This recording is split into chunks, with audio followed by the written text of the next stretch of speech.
جو ساری زندگی نافرمانی کر کے اس کو منانے کا خیال آیا، جوانی میں تو بہت اعلیٰ چیز ہے، ساری زندگی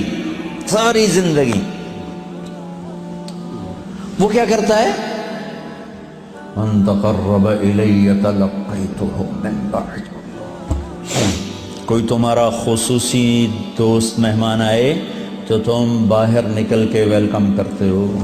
عام لوگ ملنے آئے تو اپنے کمرے میں ہی، لیکن کوئی خصوصی پتہ چلے تو بھاگتے ہو، جلدی سے جا کر دروازے پر کھڑے ہو تو گاڑی کا دروازہ کھول دو، پھر ساتھ لے کر آتے ہو۔ وہ شہنشاہ کہہ رہا ہے زندگی بھر کے گناہ لے کر کوئی مرد عورت جب مجھے منانے آتا ہے تو میں آگے بڑھ کے اس کا استقبال کرتا ہوں، آگے بڑھ کے، وہیں بیٹھے ہوئے آگے بڑھ کے تلقیتہ من بعید، میں خود آگے تک جاتا ہوں اسے ساتھ لے کے۔ آگے کب سے تیرا انتظار تھا، اللہ کو کیا ضرورت ہے کسی کی؟ ایک مرد عورت توبہ کر لے تو ساتوں آسمان پہ لائٹیں لگ جاتی، ساتوں آسمان میں لائٹیں۔ وہ کہتے ہیں یہ کیا چکر ہے؟ تو اللہ کی طرف سے اعلان ہوتا ہے ایک اللہ کے بندی نے توبہ کی ہے، اس کی خوشی میں یہ سب روشنیاں ہیں۔ اب شادیوں میں نہیں لائٹیں لگاتے، تو میرا اللہ اتنا خوش ہوتا ہے کہ ساتوں آسمان پہ روشنیاں۔ من تقرب الی تلقیتہ من بعید، جو مجھے راضی کرنے کے لیے، توبہ کرنے کے لیے آتا ہے، میں آگے بڑھ کے اس کا استقبال کرتا ہوں۔ ومن اعرض عنی، اور جو نہیں آتا اس کے ساتھ کیا کرتا ہوں؟ نادیتہ عن قریب، اس کے پاس میں خود چلا جاتا ہوں۔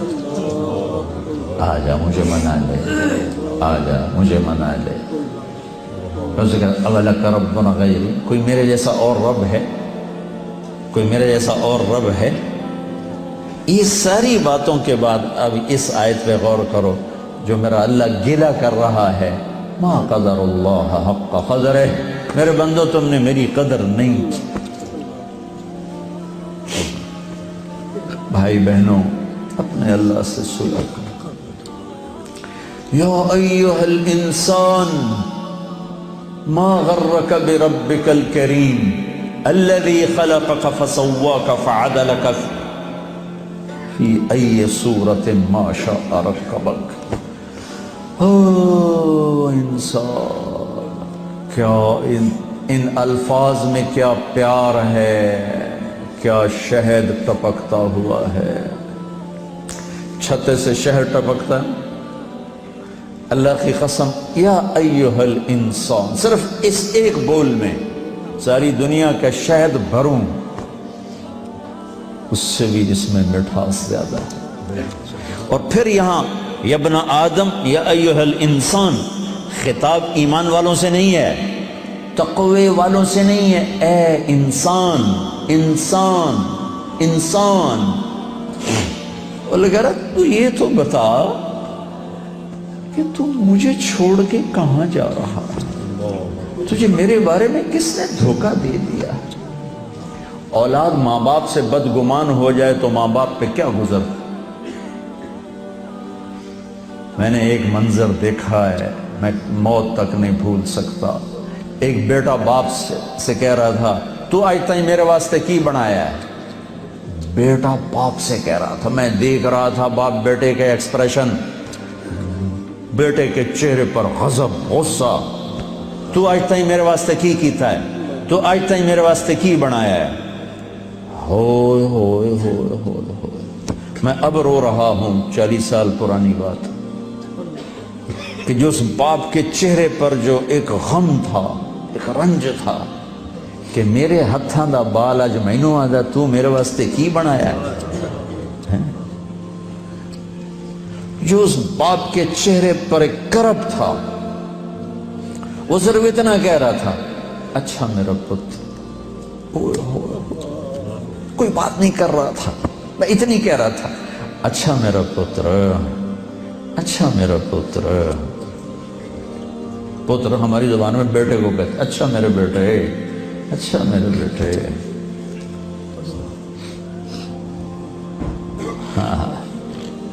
یہ یا ایھا الانسان میں اللہ یہ کہہ رہا ہے میرا بندہ میرے بارے میں دھوکہ کھا گیا تھا، میرے بارے میں بدگمان ہو گیا ہے، کیا ہو گیا ہے؟ آ تو صحیح، پھر میری رحمت تو دیکھ، آ تو صحیح۔ حضرت عمر رضی اللہ عنہ کے زمانے میں ایک شخص گویہ تھا، وہ ایک تارا ہوتا تھا، وہ بجا بجا کے نا اپنی روٹی کماتا تھا، بوڑھا ہو گیا، آواز ختم ہو گئی، فاقہ آ گیا، تو گانا بجانا کوئی اچھا کام تو ہے نہیں، تو گیا جنت البقیع میں، تو کہنے لگا یا اللہ جب آواز تھی تو لوگ سنتے تھے، روٹی بھی چلتی تھی، آواز گئی روٹی بھی گئی، اب اس بڑھاپے میں کہاں جاؤں؟ اللہ کو میرے رزق کا انتظام فرما، مجھے معاف فرما۔ عمر رضی اللہ عنہ مسجد میں سوئے ہوئے تھے، ان کو خواب میں آواز آئی، میرا ایک بندہ جنت البقیع میں مجھے پکار رہا۔ کس کو آواز آئی؟ عمر۔ کس کے بارے میں؟ گانے والا۔